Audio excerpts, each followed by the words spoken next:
ምክሬን እኮ አልጨረስኩም። ስማ የቀበሌው ሊቀመንበር እዚህ ቤት ውስጥ ሰው የለም ብሎ እንዳይጠራጠር ሰኞ ከች እያልሽ ትታያለሽ። በቃ በተረፈ ግን ሳምንቱ ሙሉ ምርጥ ችኮችን ይዘሽ ጌዳው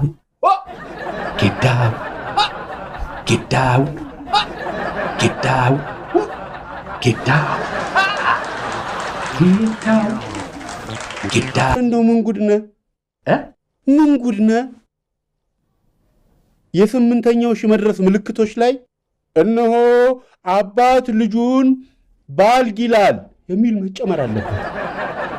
አያው ግን እውነት እንደተናገርክ 8ኛው ሺህ ላይ ከሚፈጠሩት ምርጥ አራዶች መካከል አንዱ የኔ አባት ነው ብለህ እየመሰከርክ እንደውም አይደለም የ8ኛው ሺህ ትውልድ ራሱ ሰይጣን ምን ነው እንደ አቶ ኃይሉ ባረገኝ ብሎ ይቀናባል።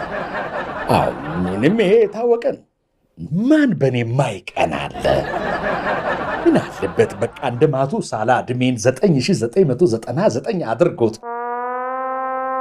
ጀዝባ ልጅ ነበረ ብዬ ለትውልድ ተናግሬ ሙድ ባስ ያስኩብህ። አይዞ ጥሩ ሰው ነው የማይበረክተው። በአንተ ኃጢአት የጎደለችው 1111 ዓመት ትጨመርልሃለች። አሜን አባቴ፣ እንዳፋ ያርግልኝ አባቴ። ምን አለበት 10 ሸዋን በልቻት በቃ ሪከርዱን በሰባበርኩት። ሰባበርከው እኮ የኃጢአትን ሪከርድማ እንክትክቱን አወጣው። በቃ አሁን ሂድልኝ። አንተም መክሮ ጨዋ ከማድረግ ሰይጣንን ሰባኪ ማድረግ ይቀላል። ምን አልክ አንተ?